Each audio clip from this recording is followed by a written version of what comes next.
The alien emperor's silent daughter took a sip. What happened next? We'll leave the galaxy. Weeping princess. Zara stood at the edge of her father's throne room, watching the human delegation with curious eyes. The massive crystalline chamber sparkled, with light from 3 suns, while Emperor Keth sat upon his obsidian throne, discussing terms of surrender with the small group of humans who had somehow crossed half the galaxy to reach their world. The humans looked so fragile compared to her people.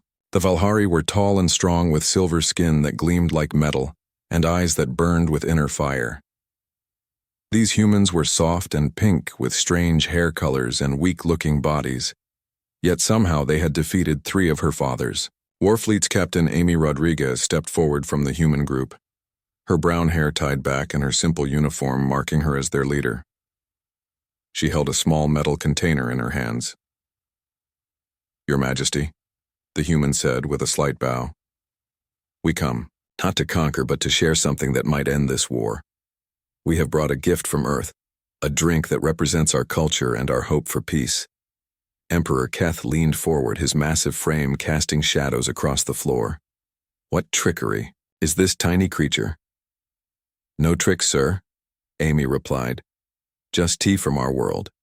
It is what we drink when we wish to think clearly and find wisdom. We offer it as a sign of friendship." Princess Zara had never spoken in the throne room. Her voice had been taken by the sacred ritual when she turned 18 to ensure she could never challenge her father's rule. But she found herself stepping closer, drawn by something in the human woman's voice. The Emperor laughed, a sound like grinding stone. "You're pathetic. Leaf water means nothing to us. We are warriors, not tea drinkers." Amy nodded but did not step back. "Then perhaps your daughter might try it first." As a gesture of cultural exchange, all eyes turned to Zara. The princess felt her hearts beating faster. Her father had never allowed her to participate in any diplomatic meetings. She was meant to be seen, not heard, a perfect silent ornament to his power. The Emperor's eyes blazed with anger. "My daughter is not for your entertainment, human." But Amy smiled gently at Zara. "It would be her choice, Your Majesty. We believe in the power of choice for all beings, especially women." Something stirred deep within Zara's chest. The humans had women who could speak, women who could lead their own ships across the void, women who could stand before emperors and offer gifts instead of bowing in fear. Zara stepped forward and reached for the container. Her father's roar of fury shook the chamber, but she did not stop. Amy handed her the small cup with steady hands, and Zara lifted it to her lips. The liquid was warm and tasted of earth and growing things. It was nothing like the cold, nutrient solutions her people consumed. It tasted of a world where things grew wild and free, where people sat together and shared simple moments of peace. As the tea touched her tongue, something impossible happened. Her voice returned. "Thank you," she whispered, and the words rang out like music in the silent chamber. The Emperor rose from his throne, his fury terrible to behold. "Impossible. The ritual cannot be undone." Amy smiled sadly. "We have learned much about your people, Your Majesty. The ritual that steals voices works by blocking certain neural pathways, but Earth Tea contains compounds that can rebuild those connections. We have been studying your daughter's condition since we arrived." You knew. Zara's voice grew stronger with each word. "You knew what this would do." "We hoped," Amy said simply. "Every being deserves the right to speak their truth." The Emperor raised his hand, and energy weapons appeared from hidden slots in the walls. Guards surrounded the humans, who made no move to defend themselves. Amy kept her eyes on Zara. "What will you do now, Princess? Now that you have your voice back?" Zara looked around the throne room, at the weapons, at her father's rage, at the humans who had risked everything to give her this gift. She thought of all the years of silence, all the words trapped inside her, all the questions she had never been able to ask. She thought of her people and the war that had already cost so many lives. She thought of the humans who had traveled across the galaxy, not with weapons but with tea, father. She said, her voice carrying clearly through the chamber. "Lower your weapons." The Emperor's face twisted. With disbelief. "You dare command me? I do not command." Zara replied, "I ask." As your daughter, and as someone who finally has a voice, I ask you to listen." She turned to address the assembled court. "My people, we have been told that humans are weak, that they are inferior, that they deserve to be conquered. But look at what they have done. They crossed the void of space not to destroy us, but to heal one person. They gave me back my voice, not because I am important, but because they believe every voice matters." The guards looked uncertain. The court murmured among themselves. The Emperor's rage began to cool into something like fear. Zara continued. "These humans defeated our fleets, not with superior weapons, but with superior strategy. They fight not because they hate us, but because they will not surrender to tyranny. They do not seek to rule us, but to free us." Captain Rodriguez stepped forward. "Your Highness, you honor us, but we do not seek to change your world. We only hope to end the fighting, but I do seek to change our world." Zara replied, "I have spent 18 years watching my father rule through fear and silence.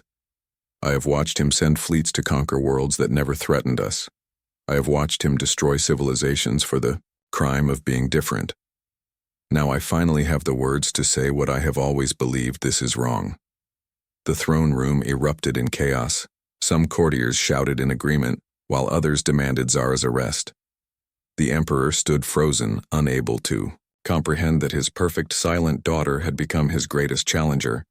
Amy and her team remained calm in the center of the storm. They had done what they came to do.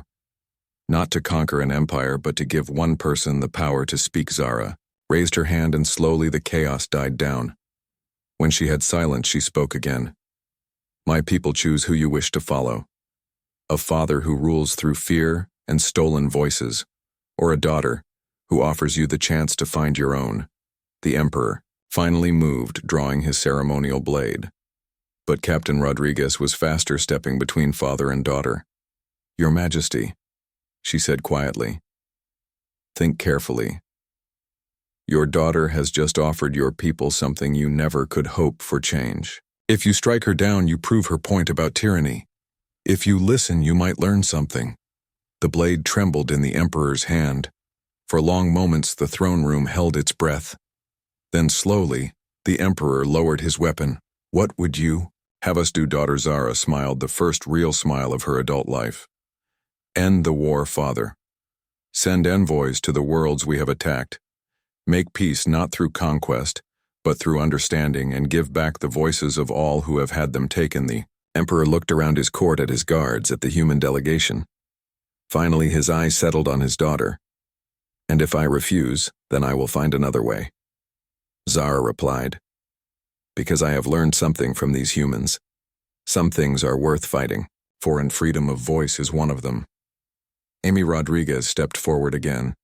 "We should mention, Your Majesty, that our ship carries several tons of Earth tea. We would be happy to share the recipe with your people." The Emperor stared at her, then began to laugh despite himself. "You came all this way to start a revolution with tea," Amy grinned. "We prefer to call it diplomacy through cultural exchange." Princess Zara laughed too, and the sound was like silver bells. It echoed through the crystal chamber and seemed to shake the very foundations of the empire. The war ended 3 days later. Not with surrender, but with the signing of the first Galactic Peace Accord. Princess Zara became the youngest ambassador in galactic history, and tea became the most popular drink in the Valhari Empire. Years later, when historians asked Captain Amy Rodriguez why she had risked everything to restore one alien princess's voice, she would smile and pour another cup of tea, because she would say, "Every voice matters, and sometimes all it takes is one person speaking their truth to change everything." And in the crystal palaces of the Valhari Empire, Princess Zara would raise her own cup of tea and remember the day she learned that the most powerful weapon in the universe was not a blade or a gun, but simply the courage to speak.